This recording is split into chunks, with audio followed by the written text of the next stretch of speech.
Hello students, welcome to our YouTube channel A K classes. Students, आज की इस educational video में हम क्लास 9th इंग्लिश की सप्लीमेंट्री रीडर बुक मोमेंट्स के chapter number 6 weathering the storm in Ersama के question answer को करेंगे। स्टूडेंट्स, अगर आप हमारे इस चैनल पर नए हैं तो प्लीज़ हमारे इस चैनल को सब्सक्राइब कर दीजिए ताकि इस चैनल पर आने वाली सभी प्रकार की एजुकेशनल वीडियोज़ की नोटिफिकेशन आपको प्राप्त हो सकें और साथ ही साथ हमें भी और काम करने का मोटिवेशन प्राप्त हो सके। स्टूडेंट्स, क्वेश्चन आंसर को स्टार्ट करने से पहले आप इस चैप्टर को जरूर एक बार पढ़ लें ताकि आपको इसके क्वेश्चन आंसर इजीली समझ में आ सके। इस चैप्टर का जो हिंदी एक्सप्लेनेशन है वो आपको हमारे इस चैनल की प्लेलिस्ट में मिल जाएगा। तो चलिए क्वेश्चन आंसर को स्टार्ट करते हैं। Chapter number 6 weathering the storm in Ersama, written by Harsh मंदिर।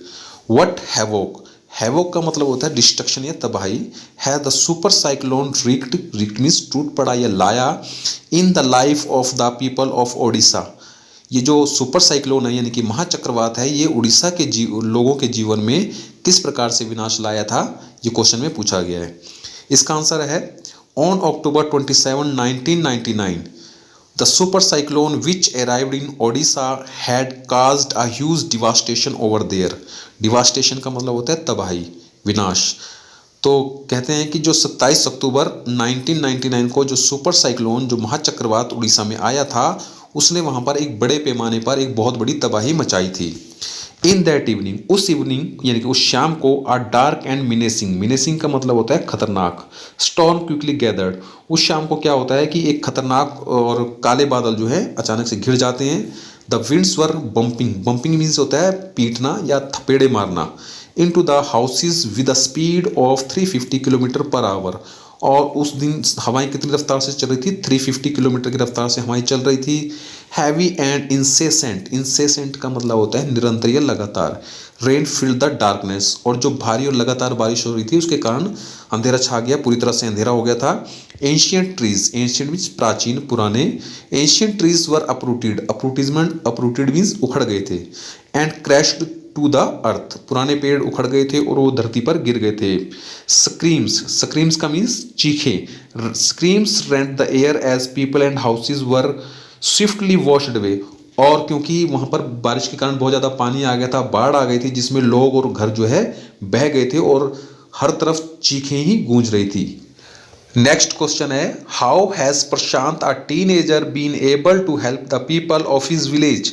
प्रशांत जो कि एक टीनेजर है, एक किशोर है, वह अपने गांव के लोगों की किस प्रकार मदद कर सका या उसने किस प्रकार से अपने गांव के लोगों की मदद की।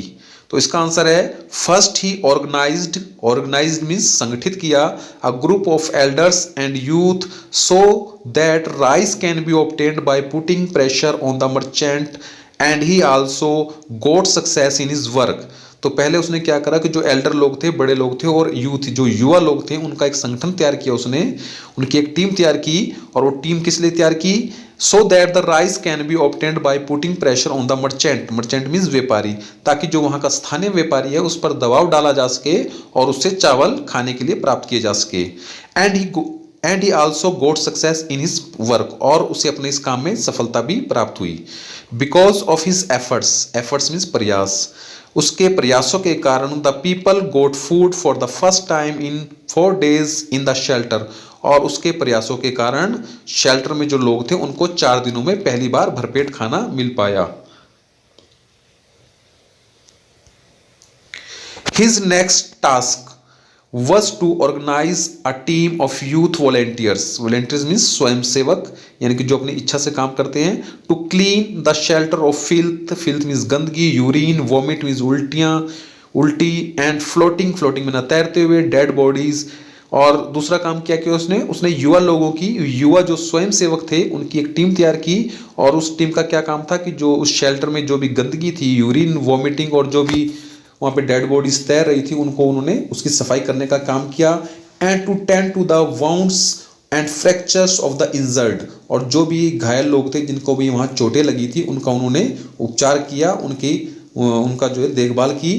In this way Prashant help the people of his village, इस प्रकार से प्रशांत ने अपने गांव के लोगों की मदद की। नेक्स्ट क्वेश्चन है, how have the people of the community helped one another. समुदाय के लोगों ने एक दूसरे की किस प्रकार से सहायता की। What role do the women of Kalikuda play during these days, और इन दौरान जो कालीकुड़ा की महिलाएं थी उन्होंने किस प्रकार अपनी भूमिका निभाई।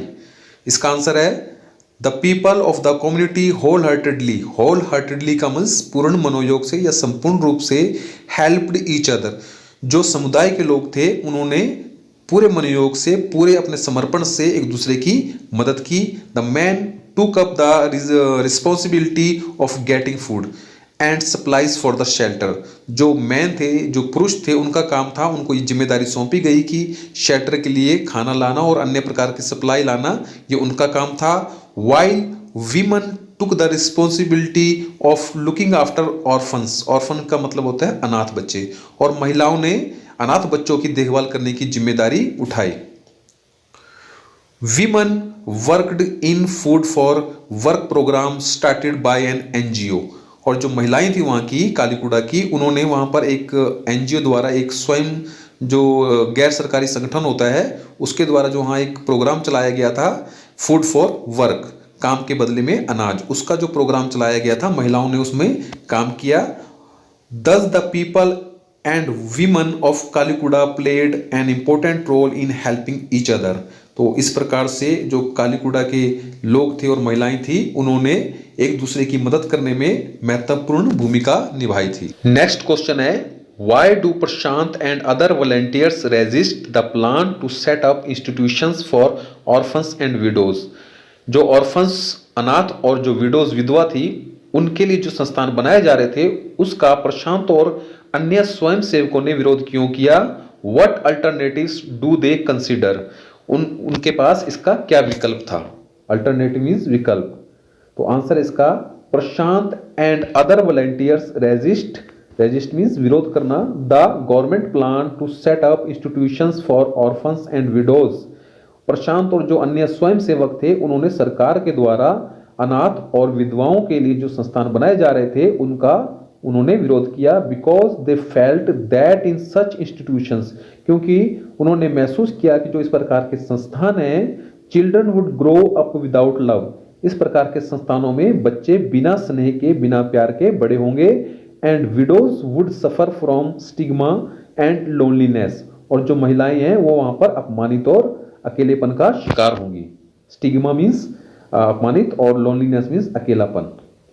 प्रशांत's group decided that the orphans should be resettled in their own communities। प्रशांत का जो ग्रुप था उन्होंने निर्णय लिया कि जो भी अनाथ बच्चे हैं या कोई विधवा महिलाएं हैं उनको अपनी ही समुदाय में पुनर्स्थापित किया जाए। नेक्स्ट क्वेश्चन हमारा question number 5, do you think Prashant is a good leader? क्या आप सोचते हैं कि प्रशांत एक अच्छा नेता है? Do you think young people can get together to help people during natural calamities? Natural calamities means प्राकृतिक आपदाएं। तो कहता है कि जो युवा लोग हैं, क्या उनको इस प्रकार की जो प्राकृतिक आपदाएं होती हैं उसमें लोगों की मदद करनी चाहिए? तो इसका आंसर है no doubt Prashant is a good leader. निसंदेह प्रशांत एक अच्छा लीडर है। Yes, it is the responsibility of young people that they help people during natural calamities. हाँ, जो युवा लोग हैं उनकी ये जिम्मेदारी है, उनकी ये रिस्पॉन्सिबिलिटी है कि वे इस प्रकार की प्राकृतिक आपदाओं के दौरान लोगों की सहायता करें। तो स्टूडेंट्स, यहाँ पे इस चैप्टर के क्वेश्चन आंसर समाप्त हो गए हैं। अगर आपको हमारा ये प्रयास अच्छा लगा हो तो इस वीडियो को आप अपने दोस्तों के साथ अधिक से अधिक शेयर कीजिए, लाइक कीजिए और हमारे इस चैनल को सब्सक्राइब कीजिए। Thanks for watching.